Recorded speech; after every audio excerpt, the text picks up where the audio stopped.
شفيع المذنبين سيد الأولين والآخرين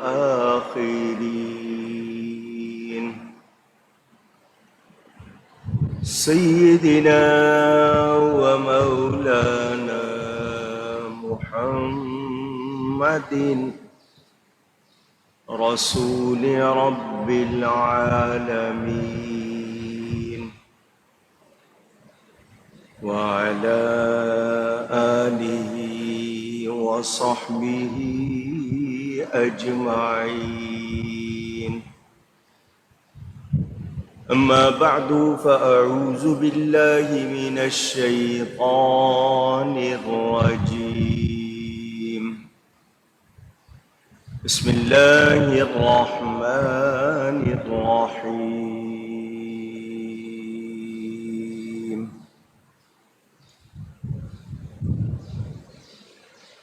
قل فأتوا بكتاب من عند الله هو أهدى منهما أتبعه إن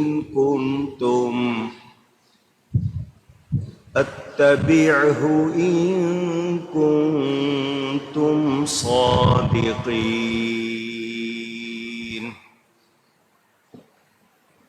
فإن لم يستجيبوا لك فاعلم أنما يتبعون أهواءهم ومن أضل ممن اتبع هواه بغير هدى من الله إن الله لا يهدي القوم الظالمين.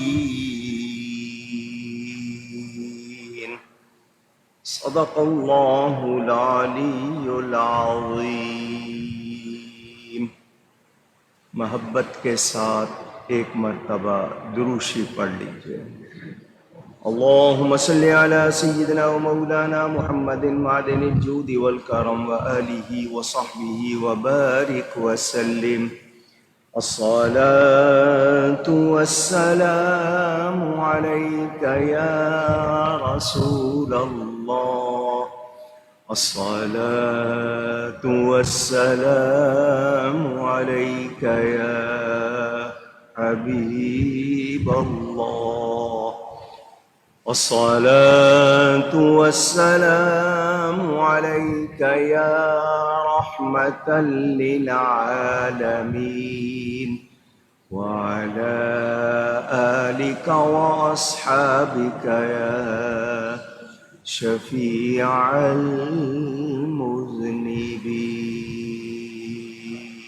المذنبين. حمد و صلاۃ کے بعد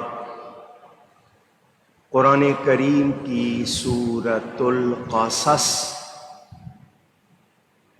کا بیان آپ سن رہے ہیں. قصہ ہے سیدنا موسیٰ علیہ السلام کا. وہ فرعون کے پاس گئے، اس کو دعوت حق دی، حق کی طرف بلایا. اس نے کہا کہ تم جادوگر ہو، جادو سیکھ کے آئے ہو، جادو کر رہے ہو. حضرت موسیٰ علیہ السلام نے اس کو جواب دیا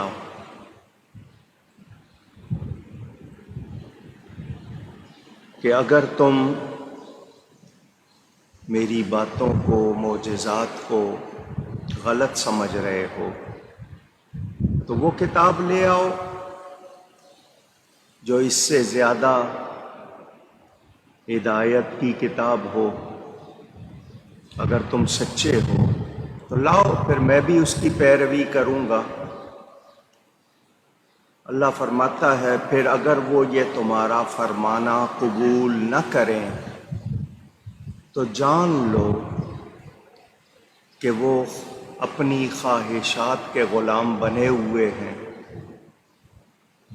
اپنی خواہشات کی پیروی کر رہے ہیں، اور اس سے بڑھ کر کون گمراہ جو اپنی خواہش ہی کی پیروی کرے اللہ کی ہدایت سے الگ ہو کر۔ بے شک اللہ ظالموں کو ہدایت نہیں فرماتا۔ قرآن کریم نے ہمیں یہ بتایا انسان اگر حق کو قبول نہیں کرتا، اپنی خواہشات کا غلام بن جاتا ہے، تو پھر وہ اپنے اوپر بھی ظلم کرتا ہے اور ماحول کو بھی خراب کرتا ہے۔ اللہ تعالیٰ نے انسان کو بنایا، اس کی ہدایت کا پورا انتظام فرمایا، نبی بھیجے، کتابیں بھیجی، سمجھ دی، شعور دیا، عقل دی، تمیز دی۔ اس کے باوجود انسان حق کو قبول نہ کرے تو پھر وہ اپنا بھلا نہیں کرتا، وہ اپنے آپ کو تباہ کرتا ہے۔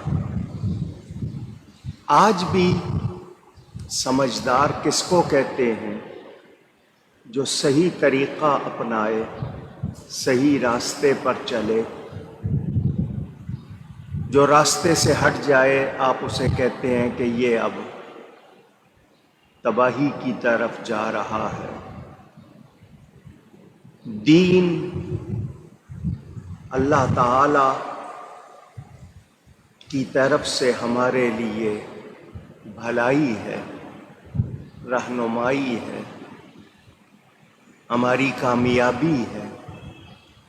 ہم دین کو چھوڑ کر، رب تعالی کی طرف سے ہدایت کو چھوڑ کر کوئی بھلائی حاصل کر سکتے نہیں۔ ظالم، ظلم کرنے والا، آپ کو کئی مرتبہ بتایا ظالم کس کو کہتے ہیں؟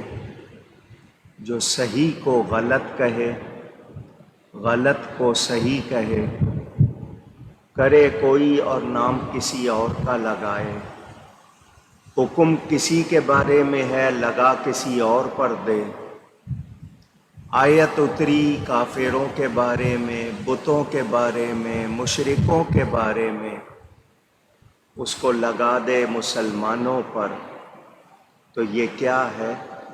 ظلم۔ تو جو ظلم پر تل جائے پھر اس کو ہدایت نہیں ملتی۔ اس نے اپنے اوپر پھر ہدایت کے دروازے اور راستے بند کر لیے۔ سمجھدار وہی ہے جو ہدایت کو، حق کو قبول کرے۔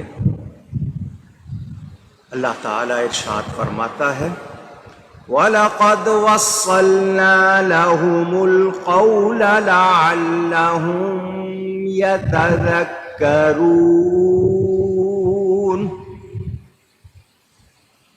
اور بے شک ہم نے ان کے لیے بات مسلسل اتاری کہ وہ دھیان کریں۔ میرے دوستوں اور بزرگوں، 104 صحیفے نازل ہوئے۔ کتنے؟ یاد کر لیں، 104۔ 4 بڑے ہیں، تورات، زبور، انجیل اور قرآن۔ باقی مختلف نبیوں پر صحیفے نازل ہوئے۔ صحف ابراہیم و موسیٰ قرآن میں آتا ہے، حضرت ادریس پر نازل ہوئے، حضرت ابراہیم پر نازل ہوئے۔ کفار قریش نے، مکہ کے رہنے والے، حجاز کے رہنے والے کافروں نے،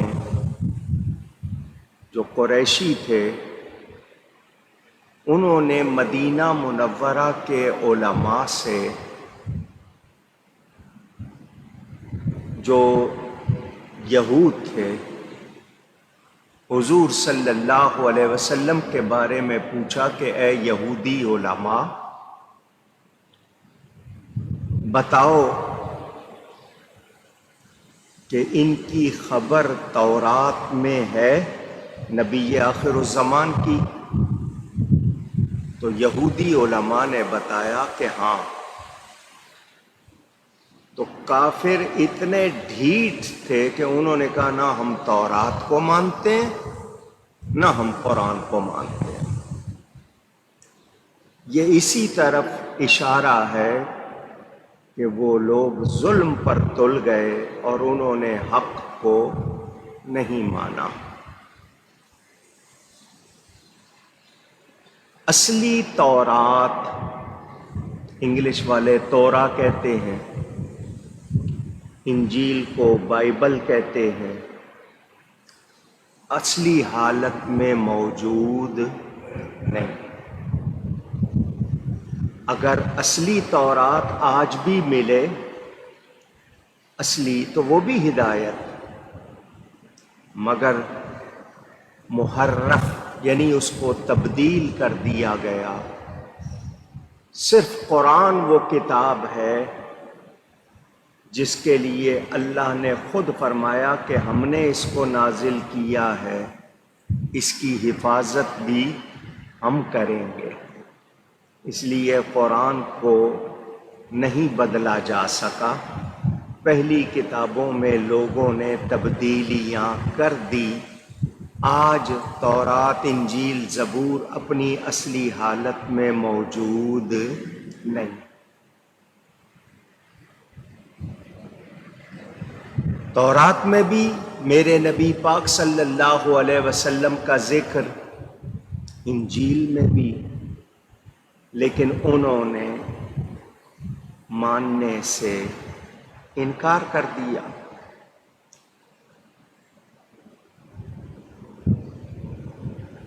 قرآن سے بہتر کوئی کتاب، آواز آئے، نہیں ہو سکتی بھی نہیں۔ نبی کریم صلی اللہ علیہ وسلم پر نازل ہونے والا یہ کلام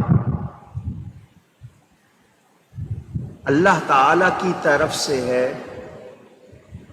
کافروں کو کہا گیا کہ تم اگر یہ سمجھتے ہو کہ یہ انسان کا کلام ہے تو اس جیسا بنا لاؤ۔ تمہیں بھی تو عربی آتی ہے، تم بھی دعویٰ کرتے ہو کہ تمہیں زبان آتی ہے، تم دوسروں کو گونگا کہتے ہو، تو اس جیسا کلام بنا لاؤ۔ مگر آج تک کوئی بنا سکا نہیں۔ فَإِن لَمْ تَفْعَلُوا وَلَن تَفْعَلُوا، صاف کہہ دیا گیا تم کر ہی نہیں سکتے، کیونکہ یہ انسان کا کلام نہیں ہے۔ بعض کفار، کافروں میں سے کچھ لوگ مناظرہ کرتے تھے، ڈیبیٹ کرتے تھے،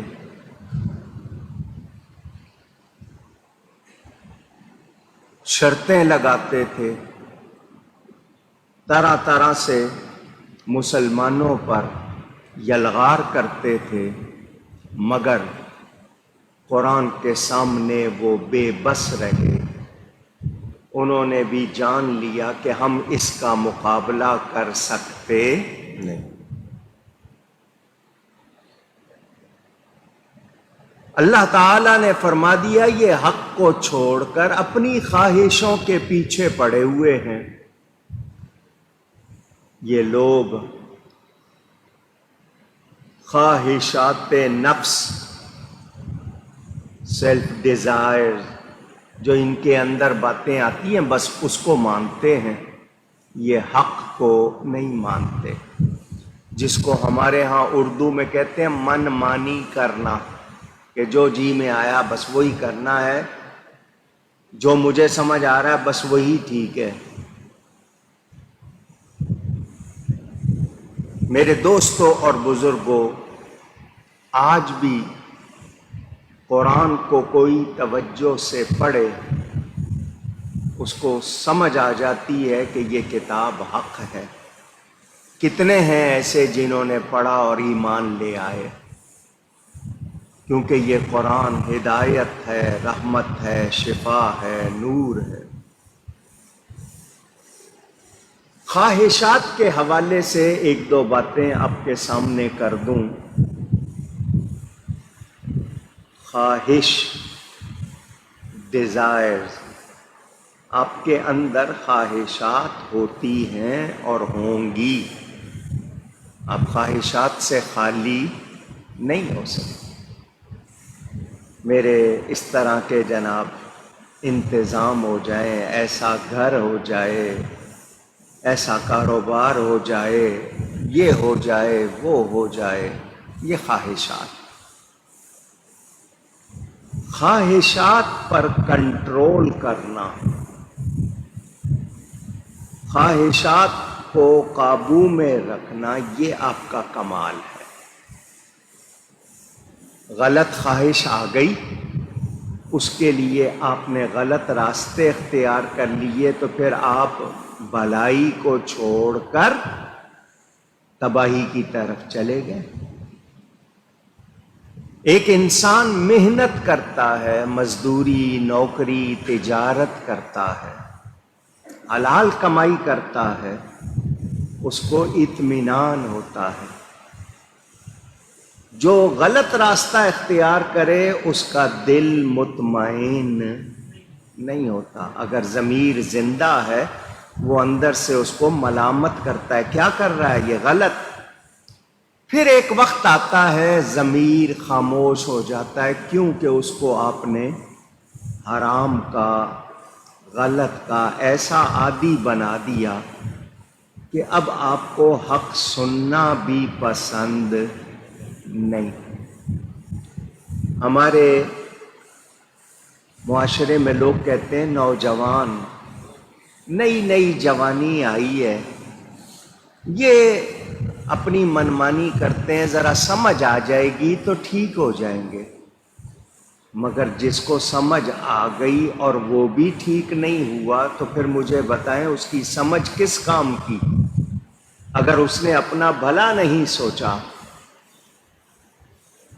لو واللو عربی میں کہتے ہیں، اردو میں اگر مگر۔ مولانا روم رحمۃ اللہ علیہ فرماتے ہیں ایک شخص گیا تو اس کو ایک پرانا ٹوٹا پھوٹا مکان نظر آیا، کسی زمانے میں وہ محل ہوگا، اب وہ ٹوٹ گیا تھا، کھنڈر بن گیا تھا۔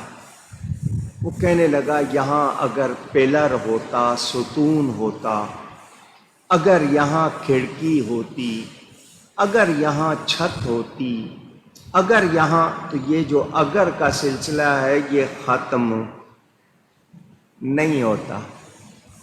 اگر مگر اس میں آدمی کسی منزل تک نہیں جاتا، تو ہم اسی میں رہ گئے۔ اگر مجھے موقع ملتا تو میں یوں کرتا، اگر مجھے موقع ملتا۔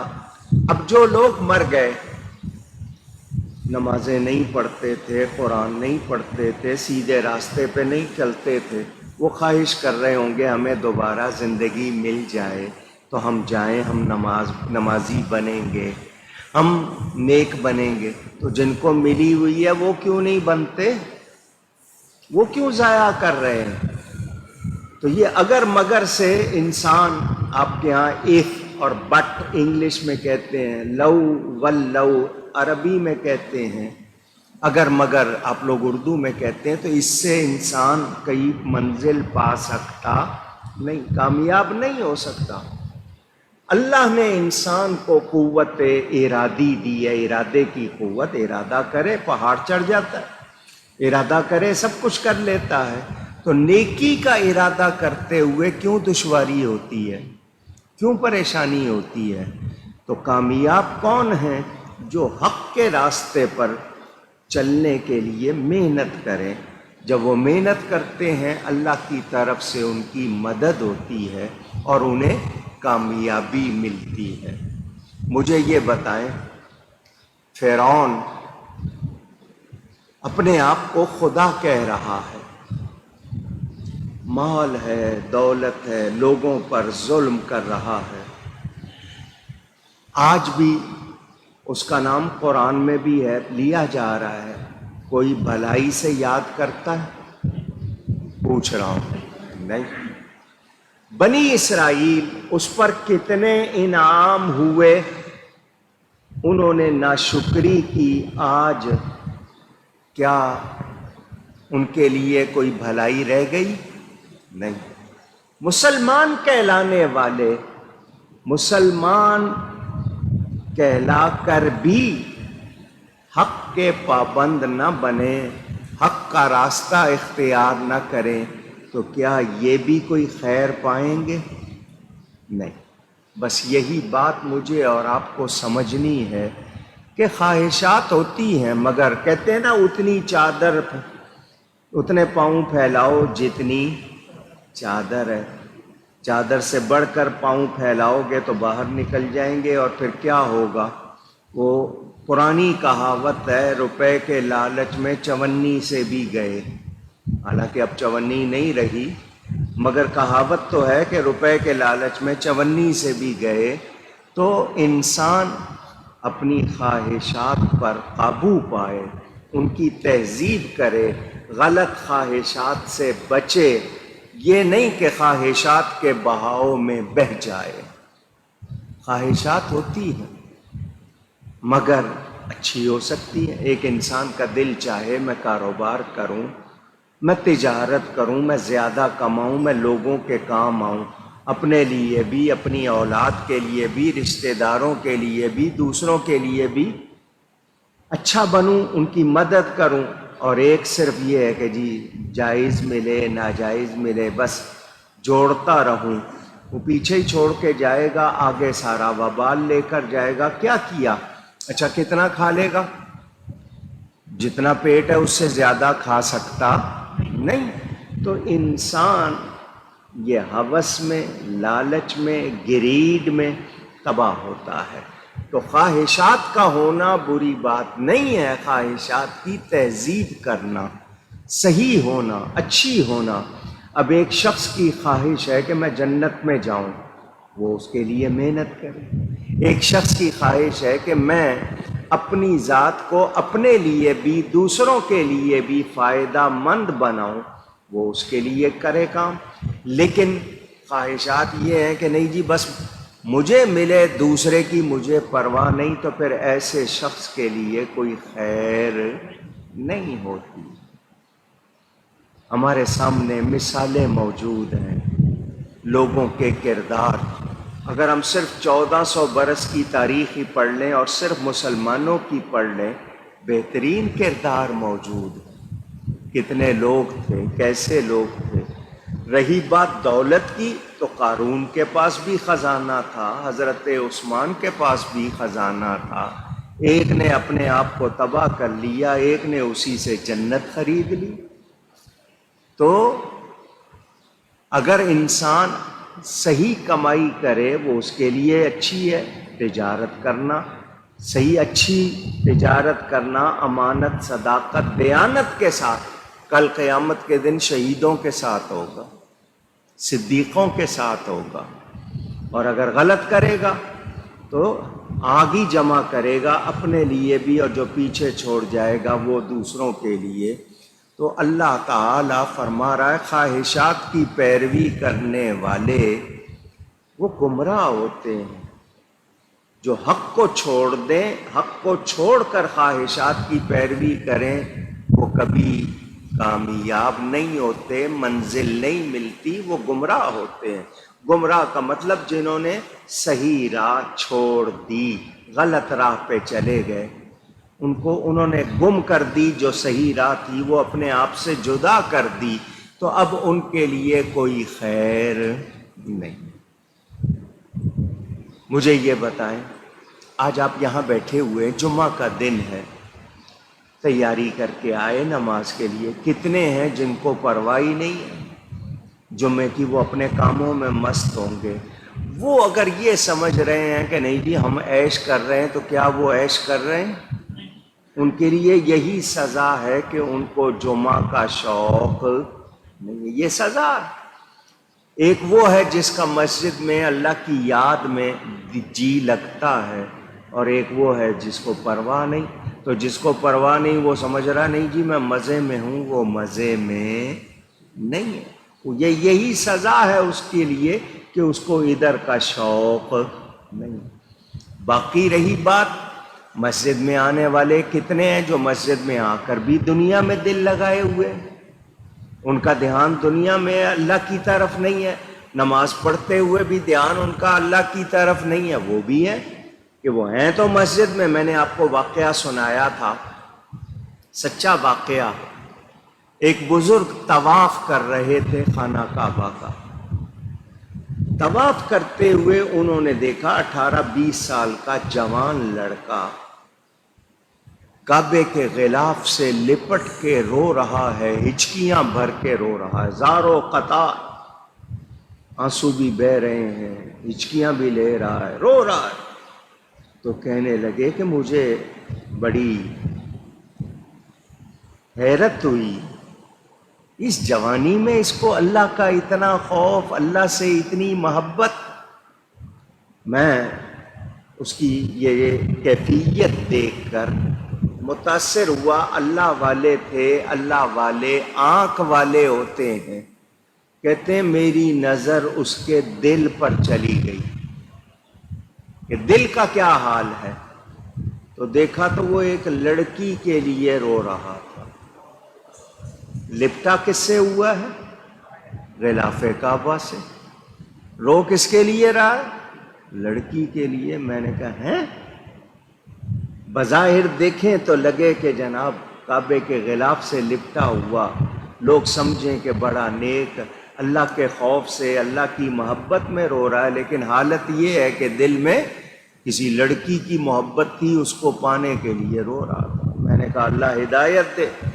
وہ کہتے ہیں میں طواف کر کے نکلا تو باہر بازار میں جا رہا تھا، تو سونے والا، ایک سونے کی دکان، سونار کی، گولڈ اسمتھ جو زیور وغیرہ، میں نے دیکھا کہ اس کے دائیں بائیں سامنے سونا ہی سونا، زیور ہی زیور، گولڈ ہی گولڈ۔ دیکھ کے مجھے خیال آیا کہ اس کو اللہ یاد آتا ہوگا، کیا اس کو اللہ کی یاد آتی ہوگی؟ کہتے ہیں میری نظر اس کے دل پر چلی گئی تو دیکھا اس کا دل اللہ کا ذکر کر رہا تھا، اس کا دل اللہ کی یاد میں تھا۔ ہاتھ اس کے دنیا میں لگے ہوئے تھے لیکن دل اللہ کی یاد میں لگا۔ ادھر وہ کعبے سے لپٹا ہوا مگر لڑکی کے لیے رو رہا ہے، ادھر یہ دنیا میں ہاتھ ہے مگر دل اللہ کی یاد میں۔ وہ جو کہتے ہیں نا ہاتھ دست بکار دل بیار، کہ ہاتھ کام میں لگا ہو دل اللہ کی یاد میں لگا ہو۔ مہربانی۔ تو پتہ کیا چلا؟ ہم لوگ اگر لذت نہیں پاتے عبادت میں تو پھر یہ نہیں ہے کہ عبادت کرنا چھوڑ دیں، لگے رہیں،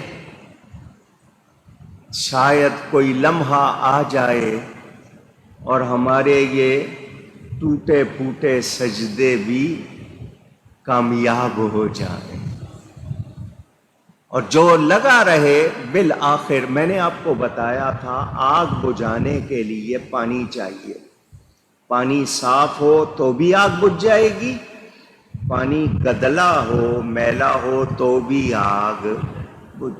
اور ہماری نمازیں صاف پانی نہ سہی گدلی سہی آگ ضرور بجھا دیں گی، تو چھوڑنا نہیں۔ تو جو خواہشات کا غلام بن جائے پھر اس کے لیے یہی ہے کہ وہ اپنی منزل کھو دیتا ہے، اصلی راستے سے ہٹ جاتا ہے۔ نتیجہ کیا نکلتا ہے؟ پھر اس کو خیر نہیں ملتی۔ اور جو خواہشات پر قابو پا لے وہ کامیاب ہو جاتا ہے، بادشاہ ہو، عام آدمی ہو، مالدار ہو، غریب ہو، کوئی ہو۔ کامیابی کس صورت میں ہے کہ اس کو حق کے لیے اس کا دل ہر وقت مائل رہے، وہ حق سے انکار نہ۔ ایک شخص عملی طور پر کمزور ہے مگر خود کو گناہگار سمجھتا ہے، وہ اس سے بہتر ہے جو اکڑتا ہے اور حق کو مانتا ہی نہیں۔ لیکن میں یہ کہوں کہ میں حق کو پسند تو کرتا ہوں، عمل نہیں کرنا چاہتا، تو اس میں بھی کوئی بھلائی نہیں۔ مجھے چاہیے کہ میں اپنے لیے بھی اور دوسروں کے لیے بھی فائدہ مند بنوں، نفع بخش بنوں، ورنہ کوئی خیر نہیں۔ تو فرعون اور فرعونیوں نے ہدایت قبول نہیں کی، حق کو قبول نہیں کیا، اپنی خواہشات کے غلام رہے۔ اللہ تعالیٰ ارشاد فرماتا ہے الذین آتیناہم الکتاب من قبلہ ہم بہ یؤمنون، جن کو ہم نے اس سے پہلے کتاب دی وہ اس پر ایمان لاتے ہیں۔ میں پہلے بتا چکا، ہم مسلمان کہلانے والے اللہ کے آخری نبی صلی اللہ علیہ وسلم کا کلمہ پڑھنے والے اللہ کے سارے نبیوں کو مانتے ہیں، ساری کتابوں کو مانتے۔ ابھی میں نے آپ کو بتایا کتنے صحیفے نازل ہوئے؟ 104۔ ہم ان سب کو مانتے ہیں، لیکن آپ نے دیکھا ہوگا اور یہ سنا بھی ہوگا، حضرت موسیٰ علیہ السلام کو ماننے کا دعویٰ کرنے والے حضرت عیسیٰ کو اور انجیل کو نہیں مانتے، اور حضرت عیسیٰ کے ماننے والے حضرت موسیٰ اور تورات کو نہیں مانتے۔ لیکن ہم سب کو آمن الرسول بما انزل الیہ من ربہ والمؤمنون کل آمن باللہ وملائکتہ وکتبہ ورسلہ، کتابوں کو بھی اور رسولوں کو بھی مانتے ہیں۔ میرے دوستوں اور بزرگوں، جو نفسانی خواہشات نفس کا غلام بن جائے، کیونکہ یہ خواہشات نفس دو طرح کی ہوتی ہیں، ایک حق کے موافق ہوتی ہیں، ایک حق کے مخالف ہوتی ہیں۔ تو یہ جو حق کے مخالف ہو اس پر عمل کرنا آپ کو چونکہ حرام کی طرف لے جائے گا، کفر کی طرف بھی لے جا سکتا ہے۔ تو جو غلط خواہشات کو پسند کرے گا وہ پھر اللہ کی کسی کتاب کو ماننے والا نہیں ہے، وہ حق کا ماننے والا نہیں ہے۔ اور جو حق کے موافق، جو حق کی فیور کرنے والی بات ہے، حق کے مطابق جو بات ہے، جو اس کے مطابق اپنی خواہشات بنائے گا تو ان کی تو پیروی ثواب ہو جائے گی۔ اس کا مثال کے طور پر سمجھاؤں، ایک شخص نے کمائی کی، پیسے کمائے، اس میں سے اس کو نفع ہوا، اب وہ نفع جمع کر رہا ہے کہ میں قرآن کریم کا نسخہ لوں گا، کسی مسجد میں رکھوں گا تاکہ نمازیوں کو پڑھنے کے لیے قرآن کریم مل جائے۔ ایک اور شخص ہے، اس نے نفع جمع کیا اور وہ سوچ رہا ہے کہ میں اس سے فلاں چیز خریدوں گا، میں کسی چیز کا نام نہیں لے رہا جس کا استعمال کرنا جائز نہیں۔ تو پیسے تو دونوں نے جمع کیے، فائدہ کس کو ہوا؟ جس نے نیکی کی سوچ اختیار کی، اور جس نے ناجائز کام کے لیے پیسے جمع کیے، بھلے وہ جائز کمائی سے کیے، اس نے غلط کیا یا نہیں کیا؟ تو یاد رکھیں، ہم نے کتاب اللہ اس کو ماننا ہے۔ اگر ہم عمل نہیں کرتے تو گناہگار ہوں گے، لیکن انکار کریں گے تو مومن رہ سکتے نہیں۔ اللہ تعالیٰ ارشاد فرماتا ہے وَإِذَا يُتْلَى عَلَيْهِمْ قَالُوا آمَنَّا بِهِ، اور جب ان پر یہ آیتیں پڑھی جاتی ہیں کہتے ہیں ہم اس پر ایمان لائے۔ قَالُوا آمَنَّا بِهِ إِنَّهُ الْحَقُّ من ربنا انا كنا، وہ کہتے ہیں ہم اس پر ایمان لائے، بے شک یہی حق ہے ہمارے رب کے پاس سے، انا كنا من قبلہ مسلمین، یہ ہمارے رب کے پاس سے ہے اور ہم اس سے پہلے ہی گردن رکھ چکے تھے۔ میں نے آپ کو مسلمان کا معنی کیا بتایا تھا؟ گردن رکھ دینے والا۔ تو مسلمین لفظ آیا، کیا مطلب؟ ہم اس سے پہلے ہی دل و جان سے اس کو تسلیم کر چکے تھے، جس کو کمپلیٹ سبمیشن کہتے ہیں۔ کیا مطلب؟ بہت سے لوگ ہوں گے، آج بھی میں آپ کو بتاؤں، میں نے اپنی آنکھوں سے دیکھے ہیں، آپ کو بھی ہوا ہوگا اتفاق، دیہات میں یا آپ کو ہو سکتا ہے بستی میں ایسے لوگ ملیں جنہوں نے قرآن کو تلاوت کرنا سیکھا نہیں، مگر بڑے ادب سے قرآن شریف کھولتے ہیں اور ایک ایک سطر پر ہاتھ رکھ کے کہتے ہیں میرے رب نے جو کہا سچ کہا، میرے رب نے جو فرمایا حق فرمایا، سچ۔ وہ اسی طرح پڑھتے ہیں کیونکہ انہوں نے پڑھنا نہیں سیکھا اور نہ سیکھ پائے۔ تو مومن کون ہے؟ جو اللہ کی ہر کتاب پر، اللہ کے ہر فرمان پر یہی کہتا ہے میں دل و جان سے مانتا ہوں۔ تو جو انکار کرے اس کا اسلام سے کوئی تعلق نہیں ہے۔ اولئک یؤتون اجرہم مرتین بما صبروا، ان کو جو ایسا کہتے ہیں اللہ فرماتا ہے دوبالا دگنا اجر دیا جائے گا، بدلہ ان کے صبر کا۔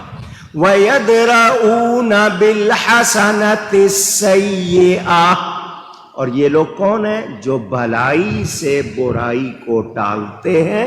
وَمِمَّا رَزَقْنَاهُمْ يُنْفِقُونَ، اور ہمارے دیے ہوئے میں سے کچھ ہماری راہ میں خرچ کرتے ہیں۔ کیا مطلب؟ مومن ذرا سی بھی خطا ہوگی اللہ کی راہ میں صدقہ کرے گا، نیکی کرے گا۔ اور اب یہاں یہ مسئلہ آپ نے شاید سنا ہوا ہے، نہیں تو سن لیں۔ بعض قرآن کریم اچھی طرح پڑھتے ہیں، ان کی پڑھائی میں کوئی اٹکنا نہیں ہوتا، فمبل نہیں ہوتا، یا وہ ہکلاتے نہیں ہیں، صاف صاف پڑھتے ہیں۔ کچھ لوگ آسانی سے نہیں پڑھتے، اٹک اٹک کے پڑھتے ہیں، رک رک کر۔ ان کو تھوڑی سی دشواری ہوتی ہے کیونکہ انہوں نے اس طرح پڑھا نہیں، ان کو دگنا اجر ملتا ہے چونکہ محنت کرتے ہیں، اس محنت پر ان کو دگنا اجر ملتا ہے۔ اب یہ نہیں ہے کہ سارے اسی طرح کرنے لگ جائیں، وہ تو ان کی وجہ، لیکن وہ چاہتے ہیں صحیح پڑھیں، رک رک کے محنت زیادہ کرتے ہیں پڑھنے میں، ان کو اجر بھی زیادہ ملتا ہے۔ تو اب یاد رکھیں قرآن کریم اللہ کا کلام ہے۔ بسم اللہ کی بے سے والناس کی سین تک ایک ایک حرف پر ہمارا ایمان ہے۔ ایک ایک زیر زبر پر ہمارا ایمان ہے۔ آیتوں کی گنتی میں جو فرق ہے کچھ لوگ اس سے گھبرا جاتے ہیں۔ نارمل عام طور پر کہا جاتا ہے کہ 6666 آیتیں ہیں، 6666 یہ کہا جاتا ہے۔ کچھ اس سے کم بتاتے ہیں کہ 6300 کچھ آیتیں ہیں۔ تو اگلا شک میں پڑ جاتا ہے کہ قرآن کا تو ایک حرف کم نہیں ہو سکتا، تو یہ آیتوں کی گنتی میں فرق کیوں آ گیا؟ یہ کم کیوں بتا رہے ہیں، وہ زیادہ کیوں بتا رہے ہیں؟ تو سنیں، میں پہلے بھی بتا چکا، وقف جس کو جہاں رکنا ہوتا ہے نا، جس کو آپ آیت کا نشان کہتے ہیں، یا جہاں اسٹاپ کرنا ہے، اس وقف کے بارے میں اختلاف ہے۔ کسی نے کہا کہ یہاں رکنا ہے، کسی نے کہا نہیں یہاں آیت ختم نہیں ہو رہی، آگے جا کے ہو رہی ہے۔ تو اس وقف کی وجہ سے گنتی میں فرق ہے، ورنہ کوئی ایک حرف بھی اگر کم کرے تو وہ قرآن کا ماننے والا نہیں۔ قرآن کے کسی ایک زیر زبر میں بھی ہم فرق کر سکتے نہیں۔ کوئی گنتی میں کوئی کہے کہ نہیں میں اتنے لفظ نکال رہا ہوں، ایسا ہو سکتا نہیں۔ تو یاد رہے اس کی حفاظت کون کر رہا ہے؟ اللہ۔ چوری کب ہوتی ہے؟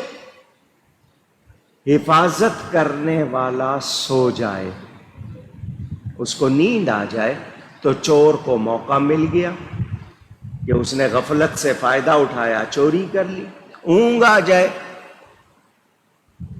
یا حفاظت کرنے والا کمزور ہو اور چوری کرنے والا طاقتور ہو تو چوری ہو سکتی ہے۔ اب یہ باتیں کیا اللہ کے لیے ہم سوچ سکتے ہیں؟ قرآن میں ہے لا تأخذہ سنۃ ولا نوم، نہ اس کو اونگ آتی ہے نہ اس کو نیند آتی ہے، اور اس جیسا طاقت والا کوئی بھی نہیں، تو چوری کیسے ہو؟ تو اللہ حفاظت کر رہا ہے، اس قرآن کی کسی ایک زیر زبر کی بھی چوری نہیں۔ اب میں آپ کو ایک بات پھر سنا رہا ہوں، میں نے آپ کو پہلے بھی سنائی تھی۔ جلسہ ہو رہا تھا، ہزاروں کی تعداد میں لوگ موجود تھے، اسٹیج پر بھی علماء بہت بڑی تعداد میں بیٹھے تھے، مختلف مکاتب فکر یعنی مکس، سارے سنی نہیں تھے، دوسرے بھی بیٹھے ہوئے تھے۔ ایک شخص کو تقریر کا موقع دیا گیا، اس نے خطبہ شروع کیا، کیونکہ جب بھی دینی جلسے میں کوئی بات کرتا ہے پہلے خطبہ، چاہے چھوٹا پڑھے یا بڑا پڑھے، خطبہ پڑھتا ہے۔ الحمدللہ رب العالمین، اگر سب کو یاد ہوگی یہ آیت، اس نے الحمدللہ رب العالمین پڑھا۔ کیا پڑھا؟ بے کے نیچے زیر تھی، اس کی بجائے بے پر پیش پڑھ لیا۔ لوگوں نے کہا رب العالمین، دوبارہ پڑھو۔ اس نے پھر پڑھا اور پھر اسی طرح پڑھا پیش کے ساتھ۔ لوگوں نے کہا شاید تم نے غلط یاد کیا ہوا ہے، اس طرح نہیں، اس طرح پڑھو، پھر پڑھو۔ اس نے تیسری مرتبہ پھر اسی طرح پیش لگا کے پڑھا۔ اب تک جو روک رہے تھے، ٹوک رہے تھے، وہ یہ سمجھ رہے تھے اس کو صحیح یاد نہیں ہے، لیکن اب ان کو احساس ہوا کہ یہ جان بوجھ کے کر رہا ہے۔ 3 مرتبہ اس کو ٹوکا گیا ہے، یہ جو بتا رہے ہیں وہ نہیں، اس طرح پڑھو۔ اس نے پھر غلط پڑھا۔ اب سارے کے سارے کہنے لگے کہ تجھے تقریر کی اجازت نہیں دے سکتے، تو ایک آیت کی صحیح تلاوت نہیں کر پا رہا، آگے کیا کرے گا؟ اس نے کہا رک جاؤ، تم لوگ سارے اٹھ کھڑے ہوئے ہو مجھے ڈانٹنے کے لیے، مجھے سکھانے کے لیے، میں نے تم کو سبق کیا دینا تھا، تم نے توجہ نہیں کی۔ میں نے ایک زیر کی جگہ کیا پڑھا؟ اونچی، تم سے برداشت نہیں ہوا۔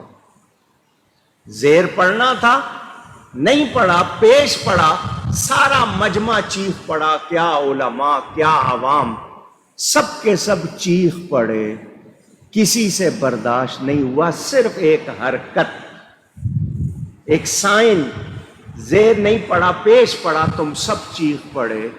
اگر میں لفظ بدل دیتا تو کیا ہوتا؟ اندازہ کرو، جب تم مجھے ایک حرکت سے ہی نہ پڑھنے پہ ٹوک رہے ہو، تو وہ جو کہتے ہیں نہیں قرآن کے 40 پارے تھے، وہ جو کہتے ہیں نہیں جی حضرت عائشہ کی بکری 10 پارے کھا گئی، کتنی آیتیں اس میں سے نکال دی گئی، تو بولو یہ ہو سکتا؟ ایک زیر زبر غلط نہیں پڑھنے دے رہے ہو، آیت کیسے بدلنے دو گے؟ تو اس نے سمجھایا، بتا دیا کہ قرآن میں تحریف، تبدیلی ہو سکتی نہیں، یہ اللہ کا کلام ہے اللہ کی طرف سے۔ اور اب اس قرآن میں جتنی آیتیں ہیں، جتنے احکام ہیں، میں آپ کو تفصیل سناتا رہتا ہوں، کتنی آیتیں وعدے کی، کتنی وعید کی، کتنی اوامر، کتنی نواہی، کتنی آیتیں جس میں کچھ کرنے کو کہا گیا، کتنی آیتیں جس میں کچھ روکنے کو کہا گیا منع کے لیے، کتنی آیتیں وعدے کی، کتنوں میں ڈر سنایا گیا، کتنی آیتیں حلال کی، کتنی آیتیں حرام کی، سب آپ سنتے رہتے ہیں۔ اس قرآن کے بارے میں لوگوں نے کیا کیا محنت کر کے کتنے موتی نکالے، کیا ختم ہو گئے؟ اونچی 19 کے عدد پر، بسم اللہ کے حروف 19 ہیں، پورے قرآن کو تقسیم کر دیا کہ 19 کے عدد پر کتنی مرتبہ الف آیا ہے، کتنی مرتبہ بے آیا ہے، کتنی مرتبہ تے، ایک ایک حرف کو کون کون سی چیزوں کی تکرار ہوئی ہے، سب۔ اتنی محنت کرنے والوں نے تب بھی یہی کہا کہ اس قرآن کے اندر کتنے اعجاز ہیں ہم جان سکے نہیں۔ 600 جلدوں میں، ایک ہوتا ہے ایک جلد لکھ دی، 2 جلدیں، 3 جلدیں، 600 والیومز میں اس کی تفسیر لکھنے والے نے بھی یہی کہا، میں پوری طرح اس کا حق ادا کر سکا نہیں، اور کتنا کچھ ہے اس میں وہ میں پوری طرح نہیں جان سکا۔ تو یہ قرآن، اب کسی کا شوق و خواہش ہو کہ میں قرآن کو سمجھوں، اچھی طرح سمجھوں، اس میں سے نئے نئے موتی نکالوں، بڑی اچھی خواہش ہے۔ اور کسی کا ذوق ہے قرآن پڑھوں، میں اس میں کمزوریاں نکالوں، تو بتائیں یہ بری خواہش ہوگی یا نہیں؟ اونچی۔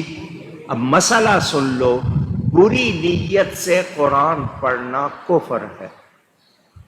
پڑھ رہے ہیں قرآن، نیت بری ہے، مثلا میں نبی کے عیب ڈھونڈوں، جس نبی کو اللہ نے بے عیب بنایا عیب ڈھونڈوں، یا نبی کے بارے میں کوئی تنقیص کہ نقصان کی بات، ان کی شان کو کم کرنے والی بات ڈھونڈوں، تو بری نیت سے قرآن پڑھنا کیا ہے؟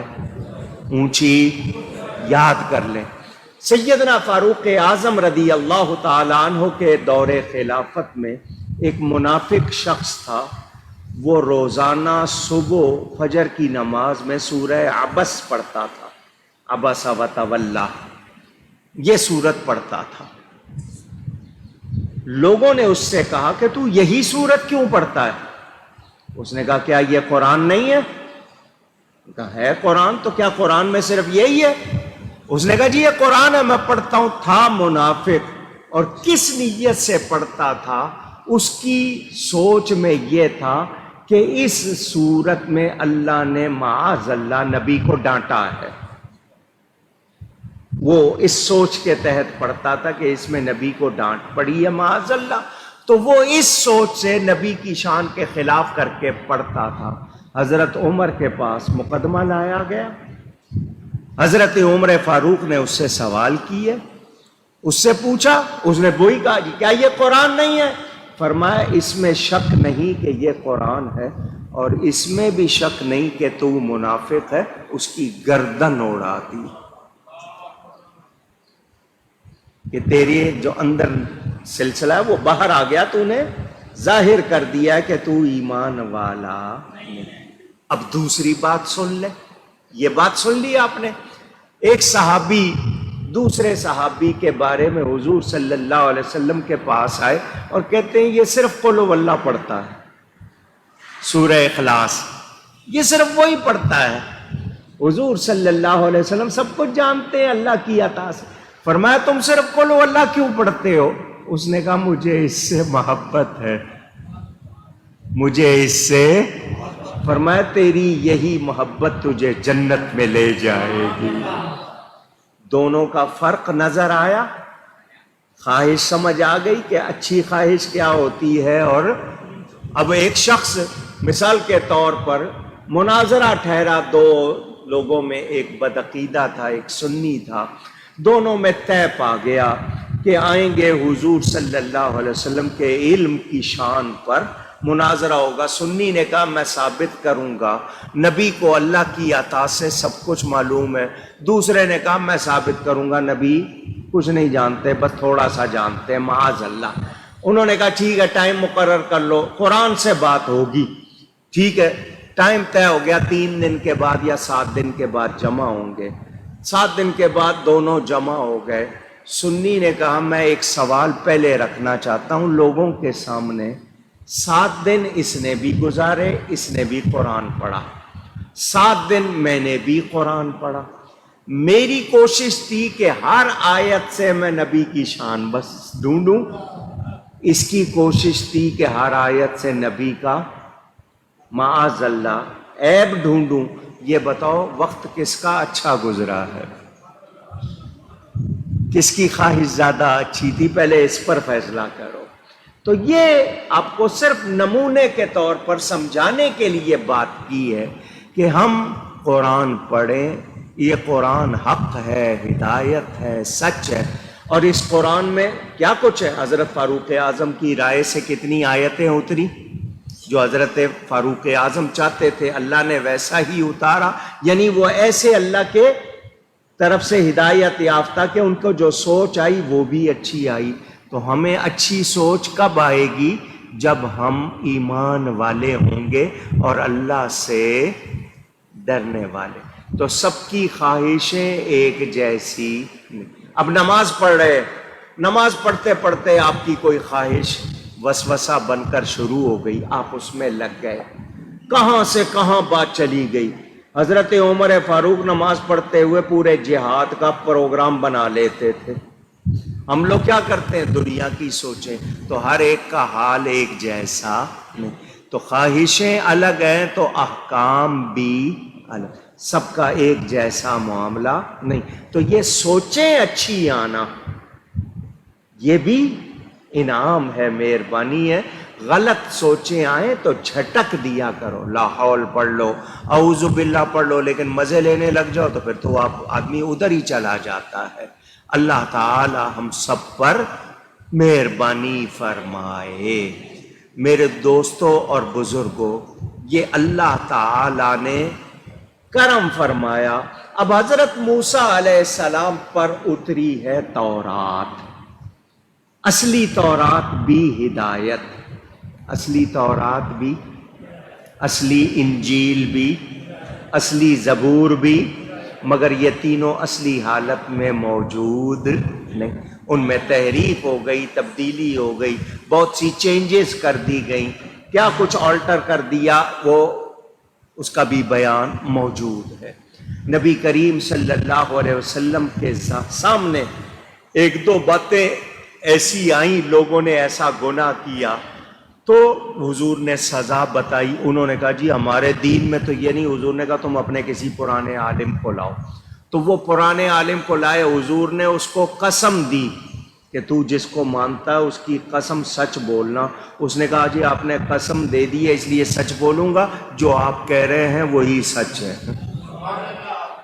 تو اصلی حالت میں آج بھی تورات ملے گی اگر اصلی، تو اس میں بھی ہدایت ہوگی، مگر انہوں نے بدل دیا۔ یہ قرآن کا اعجاز ہے، اس میں کوئی تبدیلی۔ اور میں نے آپ کو پچھلے جمعے بتایا، یوں لگتا ہے جیسے آیت آج ہی اتر رہی ہے، یہ بھی اعجاز، احکام نظر آ رہے ہیں۔ آج بھی کیا کوشش ہو رہی ہے؟ کسی طرح کوئی جہاد کی آیتیں نکال رہے ہیں، کوئی پردے کی آیت نکالنا چاہ رہے ہیں، کوئی تو یہ ان کی کوشش کامیاب ہو سکتی ہے اونچی؟ اچھا، انٹرنیٹ پر میں آپ کو ایک بات اور بتا دوں، انٹرنیٹ کیونکہ آج کل سب استعمال کرنے لگ گئے، انٹرنیٹ پر بھی قادیانی کہلانے والے مرزائی جو ختم نبوت کے منکر ہیں، وہ دین کے نام پر چیزیں چڑھا رہے ہیں. مثلا انہوں نے قرآن کا ترجمہ یا دوسری چیزیں چڑھائی ہوئی ہیں، آپ اس کو قرآن سمجھ کے پڑھ رہے ہوں گے، اس میں انہوں نے اپنی باتیں ڈالی ہوئی ہیں. تو انٹرنیٹ استعمال کرنے والے بھی تسلی کریں، کیونکہ بہت سی ویب سائٹ، بہت سی ایسی چیزیں قادیانیوں اور یہودیوں کی طرف سے ہیں کہ مسلمان ان کو پڑھیں گے اور اس میں وہ اپنی بات ڈال دیں گے تو کہیں گے مسلمان کے یہ تو یہ بات ہے، تو وہ اس طرح بہکانے میں لگے ہوئے. تو آپ کو وہاں بھی احتیاط کرنی. میں ایک ثبوت دے دوں، قادیانیوں کا چھپا ہوا قرآن میرے پاس ہے، دیکھوں کہ کہاں کہاں انہوں نے کیا کیا ڈنڈی ماری. پہلے صفحے پہ ہی مسلمانوں کی 6 نشانیاں بیان ہوئی ہیں سورہ بقرہ کے شروع میں. الذین یؤمنون بالغیب ویقیمون الصلاۃ ومما رزقناہم ینفقون والذین یؤمنون بما انزل الیک وما انزل من قبلک. یہ قرآن کی آیت ہے. انہوں نے لکھا من قبلک کے بعد کہ ایمان لاتے ہیں اس پر جو آپ کی طرف اترا، جو آپ سے پہلے انہوں نے لکھا ہے، اور جو آپ کے بعد اترا، جو آپ کے نبی کے بعد اترنے کا ذکر قرآن میں کہیں ہے، مگر انہوں نے لکھ دیا. اب جو پڑھے گا وہ کہے گا بعد میں بھی اترے گا، لہذا وہ ماننے لگ جائے گا. تو یہ شرارتیں وہ کر رہے ہیں مسلمانوں کو راستے سے ہٹانے کے لیے. اور ہمارے حکمران آپ کو پتہ ہے، ان کو تو اوپر سے جو کمانڈ ملتی ہے، جن کو خوش کرنے کے لیے وہ کرتے ہیں، وہی کر رہے ہیں. اس وقت قادیانی کس طرح آپ کے ملک پہ یلغار کر رہے ہیں آپ کو اندازہ نہیں. تو ان کی کوشش کیا ہے؟ مسلمانوں کے عقیدے بگاڑ دو، کیونکہ عام مسلمان کو معلومات نہیں ہے، مسلمان جانتے نہیں ہیں. ان کو بہکاؤ، کسی طرح آپس میں اتنا توڑو کہ یہ اکٹھے نہ ہو سکیں. تو ہم ان کو بتا دینا چاہتے ہیں تم جو مرضی کر لو، اللہ تعالیٰ کی مہربانی سے ہر مسلمان نبی پاک صلی اللہ علیہ وسلم کا غلام رہے گا اور ختم نبوت کے عقیدے پر پکا رہے گا. تمہاری کوئی سازش کامیاب ہو سکتی نہیں. لیکن ہم نے یہ کرنا ہے، ہم دعوے کرتے ہیں، نعرے لگاتے ہیں، عمل نہیں کرتے، جس کے نتیجے میں پھر اب آپ کے بچے ہیں، آپ نے ان کے ہاتھ میں فون دے دیا ہے، تو جو ان کو نظر آئے گا وہ تو ادھر جائیں گے. آپ ان کو سکھاتے نہیں ہیں. کیوں نہیں سکھاتے؟ کہ آپ نے خود نہیں سیکھا. جب آپ کو خود عقیدے معلوم نہیں، میں لفظ عقیدہ کے معنی پوچھ لوں، اتنے لوگ بیٹھے ہیں، مجھے مشکل سے کوئی بتائے گا کہ عقیدے کا معنی کیا ہے، عقیدت اور عقیدے میں فرق کیا ہوتا ہے. روزانہ عشاء کی نماز میں دعائے قنوت پڑھتے ہیں، قنوت کا معنی کیا ہے؟ اکثر لوگوں کو معلوم نہیں. 6 کلمے یاد نہیں. تو جب آپ کو یاد نہیں، بچوں کو کیا یاد کرائیں گے؟ عقیدہ بنتا ہے قرآن اور حدیث سے. عقیدہ کہاں سے بنتا ہے؟ عقیدہ قرآن اور حدیث کے وہ الفاظ جن کو نصوص کہتے ہیں، نون صاد نص، اس کی جمع نصوص، یہ قرآن اور حدیث کے الفاظ کو کہتے ہیں. ان سے جو خیال، جو نظریہ ہم اپنے دل و دماغ میں پختہ کر لیتے ہیں، پکا کر لیتے ہیں، اس کو عقیدہ کہتے ہیں. قرآن حدیث کے مطابق جو خیال، جو نظریہ دل و دماغ میں پکا کر لیا، نقش کر لیا، اس کو کیا کہتے ہیں؟ عقیدہ. اور عقیدت کس کو کہتے ہیں؟ کسی چیز سے بہت زیادہ لگاؤ ہو جانا. اب کوئی بھی اچھی چیز، کسی اچھائی کو سنا اور اس کے لیے دل میں جگہ بن گئی، اس کو عقیدت کہتے ہیں. مثلا مجھے پتا چلا کہ یہ کھجور مدینے کی ہے. اب مدینے کا ذکر آیا، مدینے سے مجھے پیار ہے، مدینہ مجھے اچھا لگتا ہے، تو اس کھجور کے لیے میرے دل میں ایک جگہ بن گئی. اس کو کیا کہیں گے؟ عقیدت. لیکن نبی کے لیے میرا جو خیال ہے وہ میرا عقیدہ ہے. تو ختم نبوت، نبی کو آخری نبی ماننا، یہ کیا ہے؟ عقیدہ، کیونکہ قرآن میں خاتم النبیین کا لفظ آیا ہے، الفاظ آئے ہیں۔ تو اب دنیا ادھر کی ادھر ہو جائے، سورج مغرب سے نکل آئے، ختم نبوت کا عقیدہ بدل سکتا؟ نبی کی عزت کے لیے کوئی قانون بدل سکتا؟ وہ کرنی ہی کرنی ہے۔ ساری دنیا کی عزت ایک طرف، میرے نبی کی عزت ایک طرف، اس میں کوئی لچک ہو سکتی نہیں۔ تو مسلمان وہ ہونا چاہیے۔ آج یہودی اپنے دین پر پوری طرح نہیں ہے، آج عیسائی اپنے دین پر پوری طرح نہیں ہے، مگر مسلمان کہلانے والا بھی نہ ہو تو پھر بتائیے افسوس ہوگا یا نہیں ہوگا؟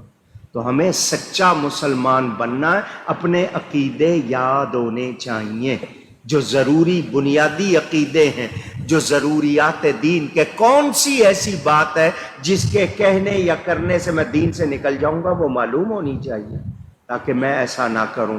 تو ہم سب کو کوشش کرنی ہے دین کے بارے میں ہمارے پاس لچک نہیں بلکہ ثابت قدمی ہو۔ میں نے آپ کو سنایا تھا یہ ابن عمر یا ابن عباس رضی اللہ عنہم کے بارے میں بات، جب یزید پلید تخت پر بیٹھا تو اس نے اپنے لیے ووٹ مانگا، بیعت مانگی۔ تو حضرت ابن عباس رضی اللہ تعالی عنہما کی بات ہے غالباً، ان کے پاس یزید کا آدمی گیا کہ یزید کو ووٹ دیں، یزید کی بیعت کریں۔ تو انہوں نے جو جواب دیا وہ میں نے آپ کو سنانا ہے، ذرا سنیں ایمان کا حال کیا ہونا چاہیے۔ انہوں نے کہا میں بوڑھا ہوا ہوں، میرا ایمان بوڑھا نہیں ہوا ہے۔ میں بوڑھا ہو گیا ہوں، میرا ایمان بوڑھا نہیں ہوا۔ تم نے کیا سمجھا میرا ایمان بھی کمزور ہو گیا ہے؟ میں یزید کو ہرگز امیر مان سکتا نہیں۔ ہمارا یہ ہے ہو جی، جس نے زیادہ پیسے دیے اس کو ووٹ دے دیا، نہ دین دیکھا نہ ایمان۔ کسی نے بریانی کھلائی تو دے دیا، اور کسی نے بائک دلائی تو دے دیا۔ چند سکوں کے لیے ہم ایسا کرتے ہیں، نتیجہ کیا نکلتا ہے؟ وبال باقی رہتا ہے، تباہی الگ آتی ہے۔ تو یہ بہت، اسی لیے امام کس کو بناؤ؟ جو عادل ہو، متقی ہو، مومن ہو۔ تو جس کا عقیدہ صحیح نہیں اس کو امام بنا لے، نتیجہ کیا نکلے گا؟ خرابی، تباہی۔ ایمان سے چلے جاتے ہیں تو ہم سب کو بہت زیادہ خیال رکھنا۔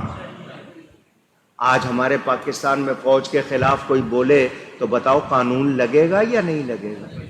عدلیہ کے خلاف کوئی بولے قانون لگے گا یا نہیں لگے گا؟ اونچی تو کہاں ہمارے یہ ادارے، کہاں حکومتیں، کہاں وزارتیں، کہاں نبی پاک صلی اللہ علیہ وسلم، کہاں ایمان؟ تو اللہ اور اس کے رسول کی بات سب سے بلند، اس میں کوئی لچک ہو سکتی؟ اونچی کہہ دیجئے نہیں۔ یاد رکھنا ہے اس بات کو۔ اب یہ حضرت موسیٰ علیہ السلام کا واقعہ یہاں تک آپ نے سنا۔ اس کے بعد جو اگلا بیان ہے اس سے پہلے خلاصہ کروں، میں آپ کو ایک مرتبہ ترتیب سے پورا واقعہ سنا دوں گا، کیونکہ آیتوں کے حوالے سے سنایا ہے تو آپ کے ذہن میں نہیں، ایک مرتبہ اکٹھا سنا دوں گا انشاءاللہ۔ ابھی صرف خلاصہ مجھے یہ بتائیں کہ حضرت موسیٰ علیہ السلام اللہ کے نبی ہیں یا نہیں ہیں؟ اللہ جس کو بچائے اسے کوئی مار سکتا ہے؟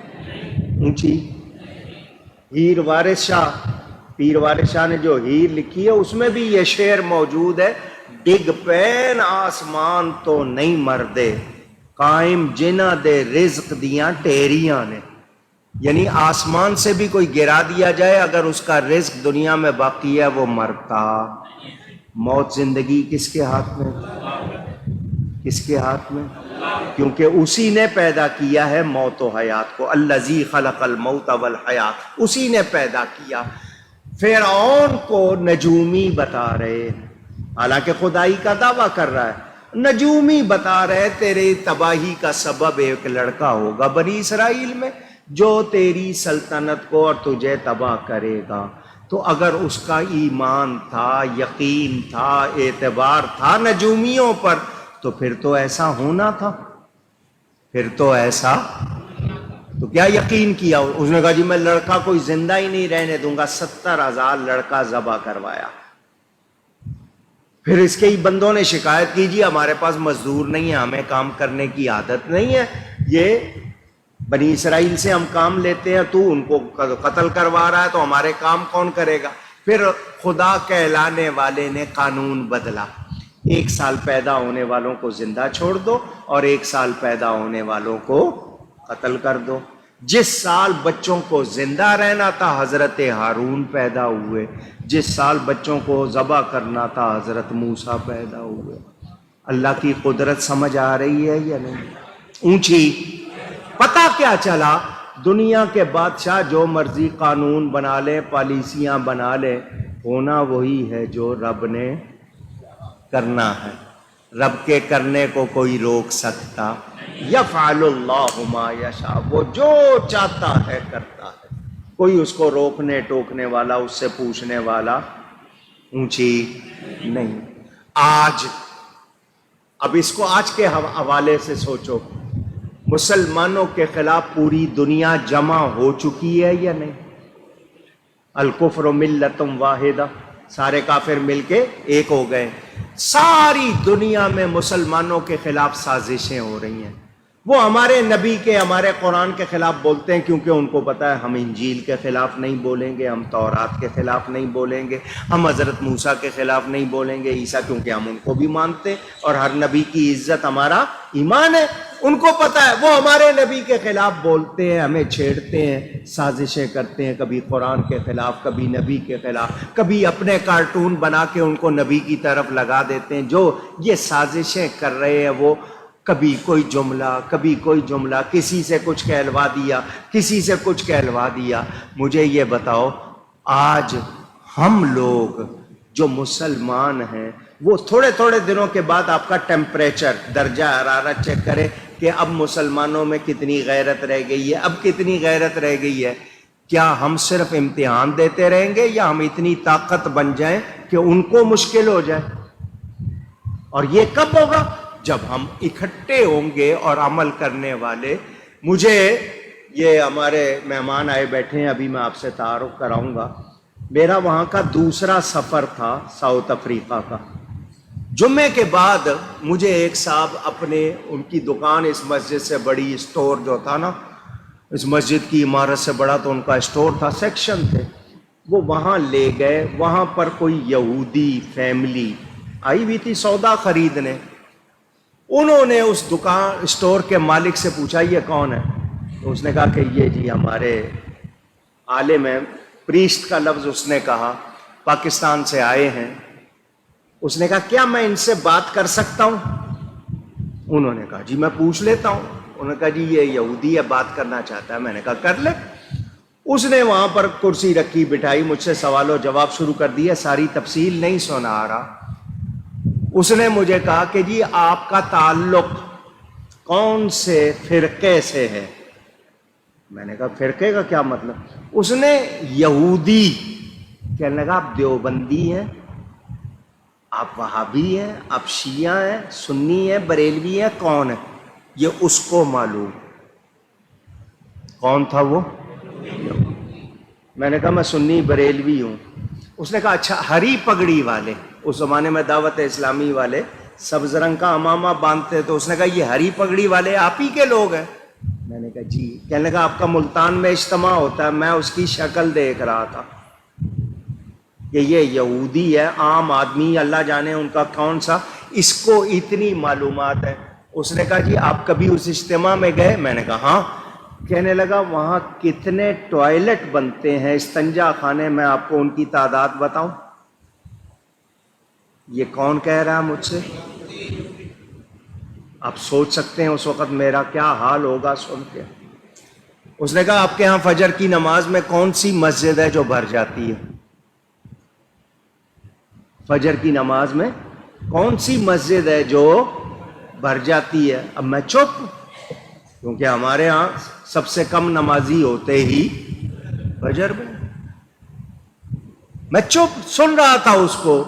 پھر اس نے دوسرے سوال کر کے مجھے ٹٹولنا شروع کر دیا اس نے کہا کہ جی ہم آپ لوگوں سے خوف زدہ نہیں، آپ لوگ ہم سے خوف زدہ رہیں، کیونکہ ہم کیا کیا کرتے ہیں آپ کو پتا نہیں۔ ہاں جس دن آپ لوگ جاگ گئے، بغیر آپ کے جو اس کے مسجدیں بھرنے لگ گئیں، لوگ ہمارا لباس چھوڑ کر اپنا لباس، اپنی زبان کو اہمیت دینے لگ گئے، اس دن ہم آپ سے ڈرنا شروع کرتے۔ ہم نے اپنی زبان آپ میں ڈال دی، اپنا لباس ڈال دیا، اپنی غذائیں ڈال دی، اب ہمیں آپ سے کوئی ڈر، یہ سوچ۔ تو ہم دعوے کرتے ہیں مسلمان ہونے کے، لباس دیکھو، جمعے کے لیے آئے ہوں گے، ٹی شرٹ پہنی ہے، سینے پہ جانور کی تصویر بنی ہے، موبائل فون مسجد میں آ کے بند نہیں کرنا، ننگے سر نماز پڑھنا۔ ننگے سر نماز ہو جاتی ہے جی، تو پھر حضور نے کیوں نہیں پڑھی؟ کیا ان کو مسئلہ معلوم نہیں تھا؟ صحابہ نے کیوں نہیں پڑھی؟ وہ پگڑیاں باندھ کے پڑھتے۔ تو یہ آپ کو ہلکا کیا جا رہا ہے، یعنی دین کو ہلکا، ارے یہ اس سے بھی ہو جائے گا، یوں بھی ہو جائے گا، یوں بھی۔ نتیجہ کیا ہے؟ شرم و حیا ختم ہو رہی ہے، غیرت ختم ہو رہی ہے، اور جس قوم سے حیا نکل جائے پھر اس میں کوئی خیر رہتی نہیں۔ تو مسلمان بننا ہے۔ ہم دعویٰ تو کرتے ہیں لیکن ہماری مسلمانی ہے کیسی؟ مجھے یہ بتاؤ، غیر قومیں، اب میں جو بات کر رہا ہوں ذرا کڑوی ہے، ہم کہتے ہیں جی جتنے کافر ہیں وہ سارے جہنمی ہیں، یہی کہتے ہیں نا؟ ہم پوچھ رہا ہوں کیونکہ ایمان کے بغیر کوئی جنت میں جا سکتا، یہی بات ہے نا؟ اب مجھے یہ بتاؤ، آپ کے ہاں چیز ملتی ہے ملاوٹ والی، وہ چیز دیں خالص، تو ایمانداری کن میں ہوئی؟ ان میں یا ہم میں؟ اونچی، وہ جو بنا رہے ہیں وہی لکھ رہے ہیں، ہم جو نہیں ڈال رہے وہ بھی لکھ رہے ہیں جی اس میں وٹامن فلاں وٹامن، اور اس وٹامن کا دور دور تک پتہ نہیں، اس کی بجائے زہر ڈالا ہوا ہے لیکن لکھا ہوا ہے قوت بخش۔ تو یہ ایمانداری ہم میں ہونی چاہیے تھی، کیا ہے؟ اونچی نہیں ہے۔ ان میں وہ چیز ظاہری طور پر ہے، اس کی وجہ سے ان کی دنیا دیکھ لو بہتر، اور ہمارا کیا حال ہے؟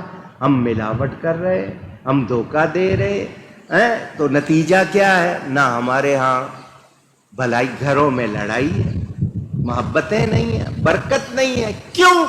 کہ ہم اللہ سے ڈرتے۔ دیکھا جائے گا، ایمانداری ہونی چاہیے تھی مسلمان میں، دنیا مثال دیتی جیسے ہمارے مسلمانوں میں تھی۔ ان کا کیا تھا پہلے کہ جی مسلمان دغا نہیں کرے گا، اور آج یہ ہے کہ مسلمان وفا نہیں کرے گا۔ الٹا ہو گیا معاملہ یا نہیں؟ تو ان کی دنیا دیکھ لو کامیاب، کیونکہ وہ جو کچھ کر رہے ہیں آپ کے سامنے، ان کی خرابیاں بہت ہیں، مگر کھانے پینے میں، دیگر چیزوں میں ان کے ہاں دیکھ لو۔ اور ہمارے ہاں جناب غلط چیز ہے، کیا کیا بیچ رہے ہیں، کیا کیا کر رہے ہیں، مری ہوئی مرغیاں کھلائی جا رہی ہیں، میں جھوٹ نہیں بول رہا، آپ کو مردار گدھے تک کا گوشت تو آپ کو کھلا دیا گیا، کیا کچھ اور کھلایا جا رہا ہے، کوئی ڈرتا نہیں۔ نتیجہ 4 پیسے آ جائے تو وہ 4 پیسے آگ ہیں یا نہیں ہیں؟ تو مومن بننا ہے۔ اور مومن کون ہوتا ہے؟ کہ مومن جھوٹا نہیں ہوتا، مومن جھوٹا نہیں ہوتا، مومن میں دیگر برائیاں ہو سکتی۔ حضور صلی اللہ علیہ وسلم سے پوچھا گیا، صحیح حدیث ہے، مومن فلاں گناہ کر سکتا ہے، فرمایا مومن سے یہ گناہ ہو سکتا ہے، فلاں گناہ ہو سکتا ہے، فرمایا جھوٹا، فرمایا مومن جھوٹا نہیں۔ اور جھوٹ ہمارے ہاں کتنا ہے، ہم کتنا جھوٹ بول رہے ہیں، کیا حال ہے ہمارا ہمارے سامنے۔ تو آج خلاصہ یہ پیش کر رہا ہوں، اللہ تعالیٰ نے حضرت موسیٰ کو بچایا، جس سے خطرہ تھا اسی کے پاس پلوایا، جس سے خطرہ تھا اسی کے گھر میں، اسی کی نگرانی میں پرورش کروائی۔ اللہ تعالیٰ نے ان کے لیے خود ہی راستے بنائے، ان کو آسانیاں دیں، وہ حق کے لیے ڈٹے رہے۔ آج پیغام مل گیا کہ مسلمان کا یقین اللہ پر پختہ ہونا چاہیے۔ دوسری بات یہ کہ یاد رکھیں، آپ شاید بھول جائیں، اللہ کے ہاں بھولنے کا کوئی تصور، چھوٹی سے چھوٹی نیکی بھی ہو اللہ کے ہاں یاد رکھی جائے گی. ادھر پہناؤ. یاد رکھی جائے گی. تو ہم نے اس کو یاد رکھنا ہے، بھولنا نہیں ہے، ذہن میں رہے. تو آج خلاصے کے طور پر صرف اتنی بات کہ مومن حق کا ماننے والا، حق کا پابند ہوتا ہے، خواہشات کا غلام نہیں ہوتا، سچ کا انکار نہیں کرتا، گناہ کرے تو شرمندہ ہوتا ہے، اکڑتا نہیں. ہٹ دھرمی ضد یہ مسلمان میں ایمان کے معاملے میں نہیں ہوتی. تو یاد رہے اب ہدایت جس کو چاہیے، قرآن کتاب موجود، مگر قرآن سے ہدایت سب کو نہیں ملتی. قرآن خود کہتا ہے یضل بہ کثیرا ویہدی بہ کثیرا. گمراہی کا ذکر پہلے کہ اس سے بہت سے لوگ گمراہ ہوتے ہیں، اس سے بہت سے ہدایت پاتے ہیں. تو اب قرآن سے ہدایت کون لے گا؟ جس کے لبوں پر قرآن ہوگا، سینے میں مصطفیٰ کا فیضان ہوگا. ورنہ حدیث شریف ہے کہ بہت سے لوگ ایسے قرآن پڑھیں گے ان کے حلق سے نیچے نہیں اترے گا، ان کے حلق سے نیچے نہیں اترے گا. کیوں؟ پڑھ رہے ہیں. جب نبی کے بارے میں عقیدہ صحیح نہیں ہے تو قرآن سے کوئی فیضان. حدیث میں بہت اچھا کر کے پڑھیں گے، آواز بہت اچھی بنا کے، تم کہو گے کتنا اچھا پڑھ رہے، مگر ان کے حلق سے نیچے نہیں اترے گا. اور بہت سے ہوں گے سادہ پڑھ رہے ہوں گے مگر سینے میں نبی کا نور بھرا ہوگا. تو یاد رکھیں قرآن ہدایت ہے، مگر کب؟ جب اللہ کے نبی سے ناطہ مضبوط ہو، سچا ہو، صحیح ہو. ایمان والے کو قرآن فائدہ ہی فائدہ پہنچاتا ہے. آپ ترجمے کے بغیر بھی پڑھیں ثواب ہے، صرف تلاوت کا ثواب. سمجھ کے پڑھیں اور زیادہ ثواب، اور پھر اس پر عمل کریں تو نور و نور، نور و نالا نور، نور ہی نور ہوگا. تو قرآن سے وابستہ رہنا ہے، اور قرآن سے وابستہ رہنے کے لیے نبی سے وابستگی ضروری ہے. اگر نبی سے وابستہ نہیں ہے تو پھر ہمارے لیے کوئی خیر اونچی. دیکھو نا قرآن کے لیے آیت آئی ہے کیا؟ قد جاءکم من اللہ نور و کتاب مبین. بے شک اللہ کی طرف سے تمہارے پاس آ گیا نور اور کتاب مبین، روشن کتاب. نور کا ذکر پہلے، کتاب کا ذکر. اب مجھے بتاؤ بغیر روشنی کے کتاب پڑھ سکتے ہو؟ جو پڑھ سکتا ہے وہ ہاتھ اٹھائے. ہے کوئی؟ تو نور کا ذکر پہلے کیا، کتاب کا ذکر بعد میں کیا. پہلے نبی کو نور مانو، نور مان کر نور مانگو، پھر کتاب پڑھو. تو پھر سمجھ بھی آئے گی، اثر بھی کرے گی. اور جنہوں نے نور مانا ہی نہیں مانا تو مانگا نہیں، ان کو ملا بھی. اور مومن کیا کہتا ہے؟ چمک تجھ سے پاتے ہیں سب پانے والے، چمک تجھ سے پاتے ہیں سب پانے والے، میرا دل بھی چمکا دے چمکانے والے، میرا دل بھی چمکا دے چمکانے والے.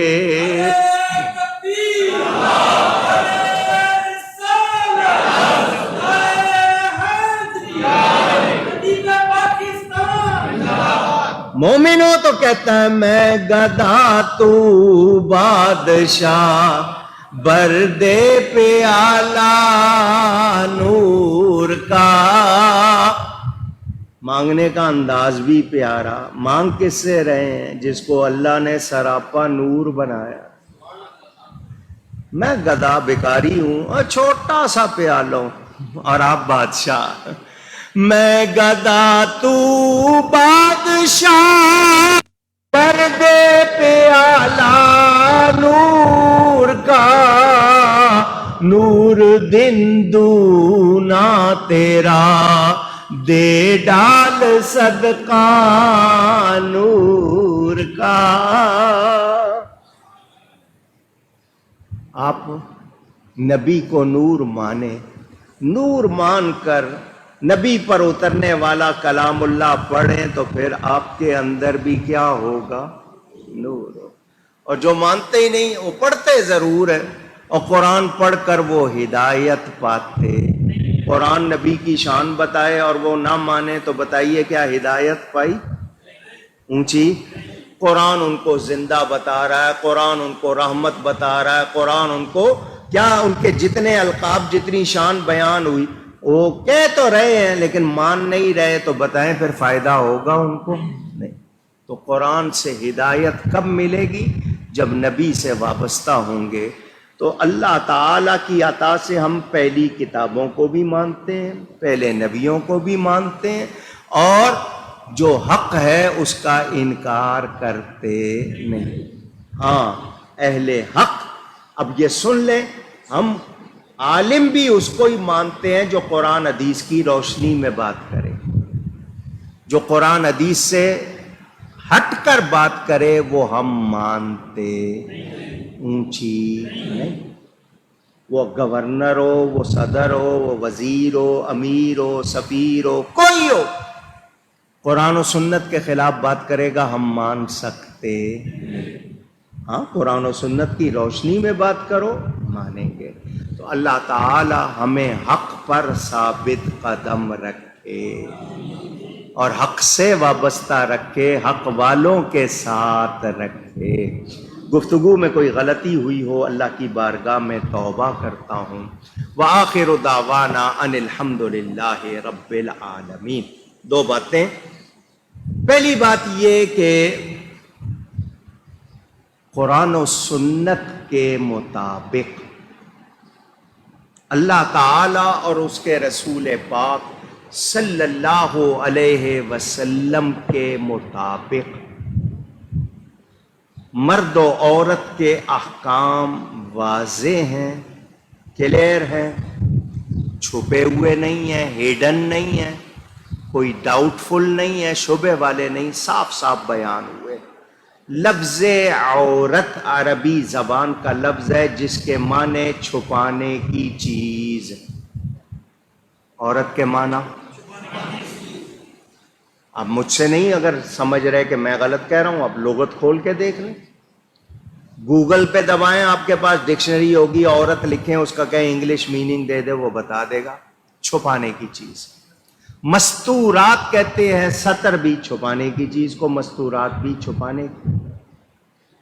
آپ کے ہاں کلچر, ثقافت, تہذیب کے نام پر جو کچھ ہو رہا ہے اس کی بات نہیں کر رہا. قرآن حدیث کے مطابق حکم دیا گیا کہ مسلمانوں کی عورتیں گھونگھٹ نکالا کریں, گھر سے باہر نکلیں چادر اوڑھا کریں اور چہروں پر گھونگھٹ نکالا کریں, یعنی اپنے آپ کو ڈھانپ کر نکلیں, کیونکہ اللہ نے مرد و عورت کے جسم کی بناوٹ میں فرق رکھا ہے. وہ اپنے جسم کے وہ حصے جو ظاہر نہیں کرنے چاہیے وہ ظاہر نہ کریں.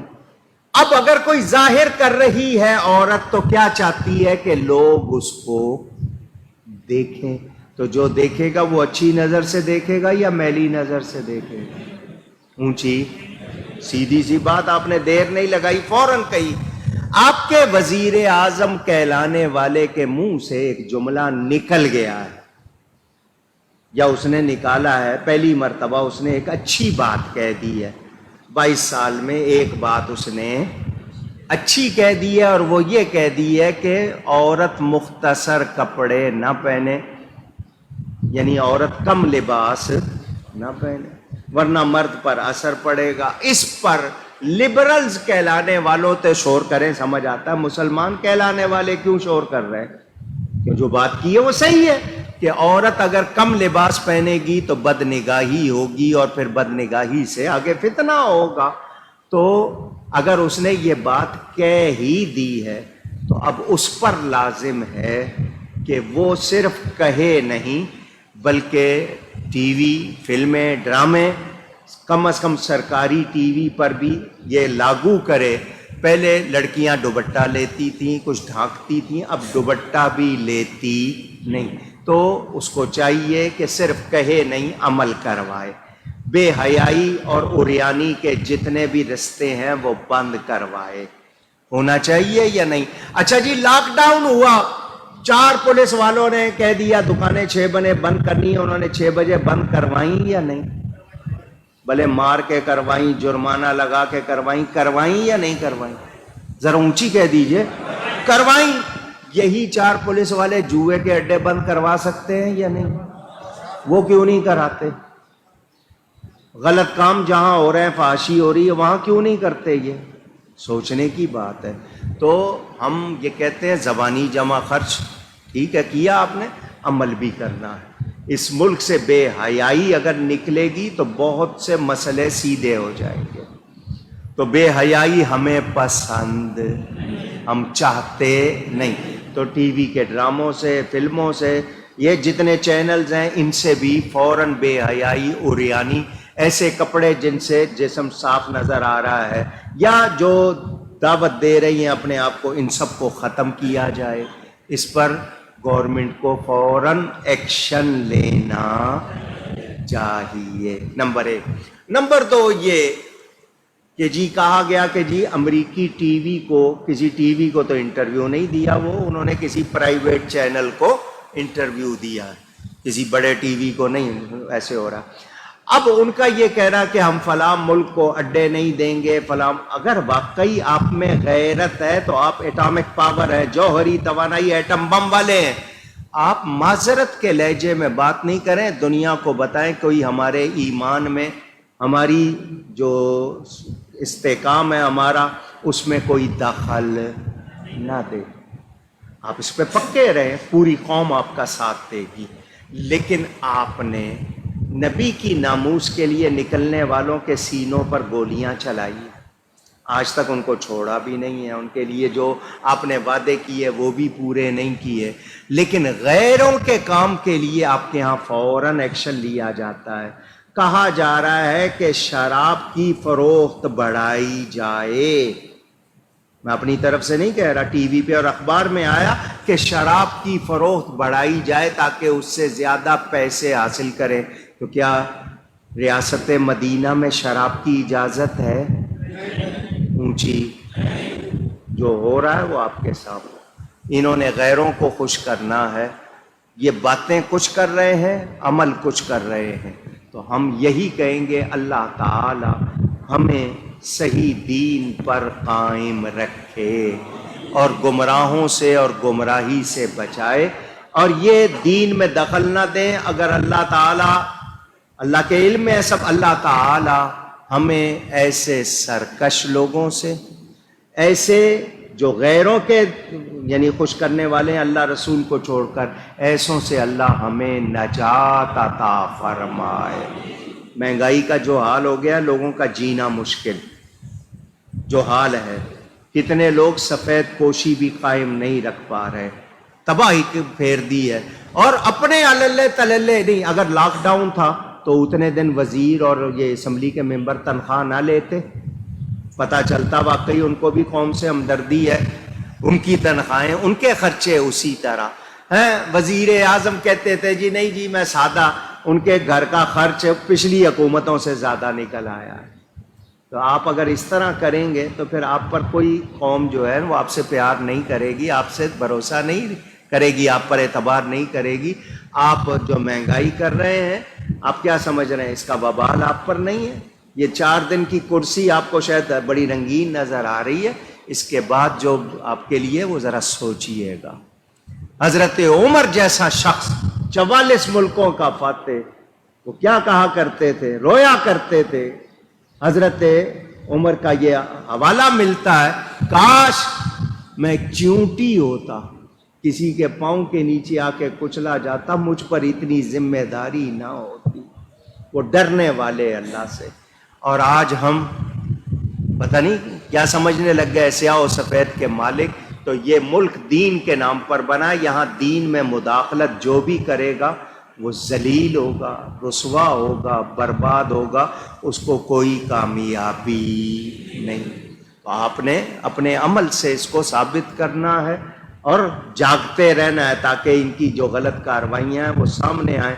مسجدوں کو رجسٹر کراؤ، مدرسوں کو رجسٹر کراؤ. تم نے باقی جتنے شراب خانے ہیں، جتنے جوا خانے ہیں، جتنے چوری خانے ہیں وہ رجسٹر کیے؟ ان پر نہیں، مسجد دین پر کسی طرح دخل دو تو دے لو. جنہوں نے پہلے دیے ان کو کیا ملا؟ جنہوں نے دین میں دخل دیا کوئی عزت ملی ہے؟ تم بھی کر کے دیکھ لو، تمہارے لیے بھی کوئی عزت نہیں. اللہ تعالی ہم سب پر کرم فرمائے، اس ملک کی حفاظت فرمائے اور بے دینوں سے ہمیں بچائے. پیر شوکت علی قادری صاحب لاہور میں مشہور ہیں، ان کے والد انتقال کر گئے. اللہ تعالی مغفرت فرمائے.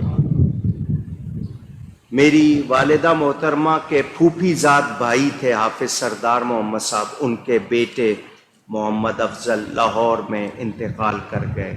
اللہ ان کی مغفرت فرمائے. بہن کے حوالے سے اگلے جمعے، آج جمعہ ہے، اس کے بعد جو اگلا جمعہ ہوگا 2 تاریخ کو آئے گا، 2 جولائی کو، اگلے جمعے 4 بجے سے 5 بجے تک اس مسجد میں قرآن خوانی رکھی ہے میں نے. نماز کے بعد آپ میں سے جو لوگ رک سکیں، نماز کے بعد یا صلاۃ و سلام کے بعد قرآن خوانی ہوگی. عصر سے پہلے دعا ہو جائے گی. جو لوگ حضرات و خواتین شرکت کریں جزاکم اللہ، اللہ آپ کو جزا دے گا. تو اگلے جمعے قرآن خوانی رکھی ہے، اس میں ہو سکے تو شرکت کیجیے گا.